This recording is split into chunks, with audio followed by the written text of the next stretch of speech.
Stay up on the latest this hurricane season. Please subscribe for future updates. Hey everybody, welcome to your weekend. It's Saturday and yours truly, Greg Majeski here with an update on the tropics here on the Weather Nerds YouTube channel. And before I get going, hey, if you haven't subscribed yet to the channel, please subscribe. Go ahead and hit that notification bell so you can stay up on the latest on reports here this hurricane season. So what we're looking at right here is the latest 7-day outlook from the National Hurricane Center, and this number has been going up and up and up over the last few days as we're tracking this tropical wave that's making its way across the Atlantic. And right now it's up to 80% chance of seeing development likely in the next 7 days for it becoming another tropical depression. And that's running about 20% over the next couple of days, but I think it's more likely it'll go beyond the next couple of days before we see anything officially develop here because of the environment the current tropical wave is currently sitting at right now. Now, looking out for the next couple of weeks, we are heading toward the heart of the hurricane season. Remember, the peak of the hurricane season is around September 10th. So looking into next week, you're seeing about a 40% chance of development in the hot zone where we're looking at for next week, which will probably become Ernesto. And that trend continues even out toward the last week of August. So things are really starting to heat up out in the tropics. Not unusual to see that, but things are definitely going to get very, very busy. And we're going to keep you updated here on the Weather Nerds channel. Now, let's look at the tropics right now as far as the satellite imagery. It doesn't look overly impressive with this tropical wave. You do have thunderstorms around it here as it's continuing to move off toward the west. The environment out here has not been all that hospitable. We've had a lot of Saharan dust to the north of the intertropical convergence zone. And Saharan dust, it's kind of hot, it's dry. It's like kryptonite when it comes to these tropical waves. So it really needs to get further away from those dust particle sources to kind of allow it to develop. Now, one thing I will say, this is kind of looking at the last 5 days or so. This has been thinning out a little bit. It's not as bad as what it was showing, say, earlier in the month, but we still get these big plumes that are coming off here.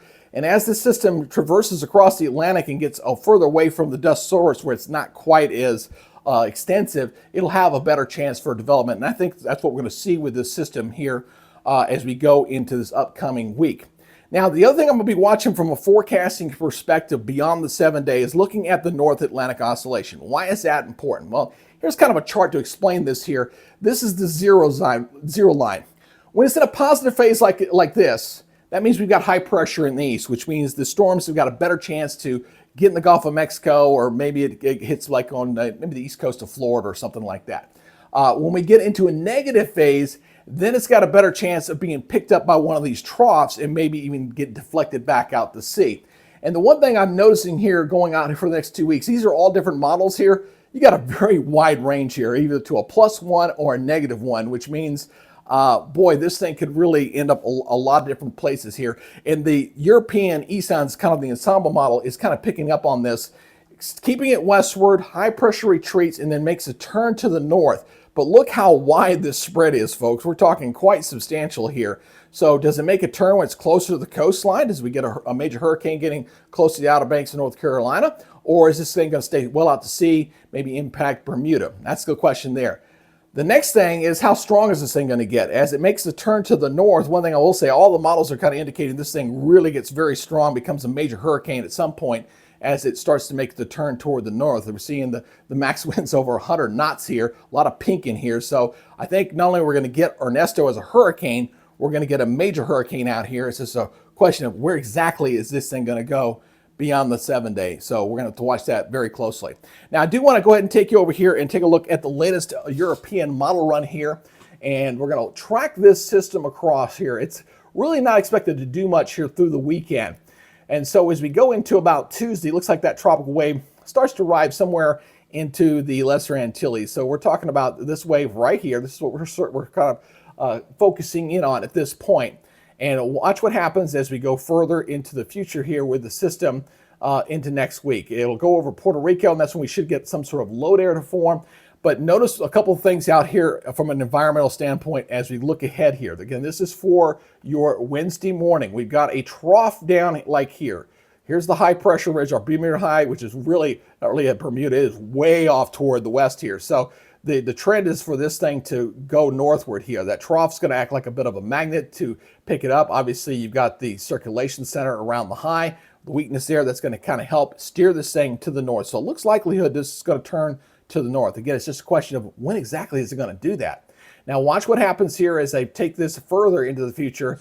As the high, as that trough moves off, this storm starts to turn toward the north and really starts to strengthen rapidly as it moves toward the north here. And it looks like there'll be another trough that'll come off the eastern seaboard to pick this thing up and take it out. So it keeps this system well away from the east coast, although it looks like Bermuda could potentially get impacted here. And then this thing curves off toward the north and east. Let's take a look at the upper level winds with this system, and we can kind of track and see what's going to go on with the jet stream that's going to kind of drive this system to the north, which will probably again be Ernesto. So we're going to look at the 300 millibar height level, and I'll back this up here once again. Watch the trend here as we watch this pretty decent trough, which is unusual so to kind of see, I'll be honest with you, in August to see that kind of dip in the jet stream here. But as we go forward here, as we watch the system, again, watch what's going on. You got a trough. There's your trough right here. This is what's going to be our Ernesto right here, and that trough's going to pull it to the north. Also, watch what happens here as well. It's kind of an interesting little bit here. As the system begins to turn to the north, that trough retreats off, and because this becomes a major hurricane, we get our own big ridge over the top of this. This is why I think we're going to see rapid intensification of the system. When you get an upper level high pressure system, this is a ridge over the top of what's going to be a hurricane right here. You're going to get rapid intensification because the air can come in at the surface very well and exit off the top. So this is going to be one that's going to strengthen quite rapidly as it makes that turn toward the north. All right. Now, where it goes beyond this, it looks like for now, it looks like this thing's going to continue to move off toward the north and eventually off to the east. As another trough comes in here, we see another trough here kind of exiting off the eastern seaboard here, and it should take this system and basically take it on out to sea. So we won't have to worry about it beyond that when we're heading towards, say, the 19th and 20th of August. But again, this is very long range. This is 10 days out, and this is definitely subject to change and will likely change as we go into the future. Of course, the further out in time, the greater the errors you're going to see with any kind of forecasting modeling. But it looks like two things are for certain.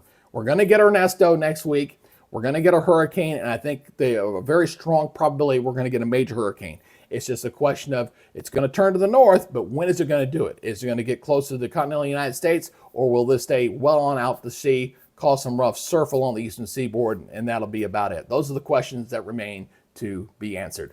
All right, that's your update for now. Again, I appreciate you guys checking out the channel, and if you have not subscribed, please consider. It'll be an honor and a pleasure to have you on board here with the Weather Nerds family. Just hit that subscribe button, hit the notification bell. You know what you're supposed to do. And please, if you got any comments or feedback, I do appreciate your feedback. And please give me a thumbs up. Helps out with the algorithm in trying to get this information out to more people.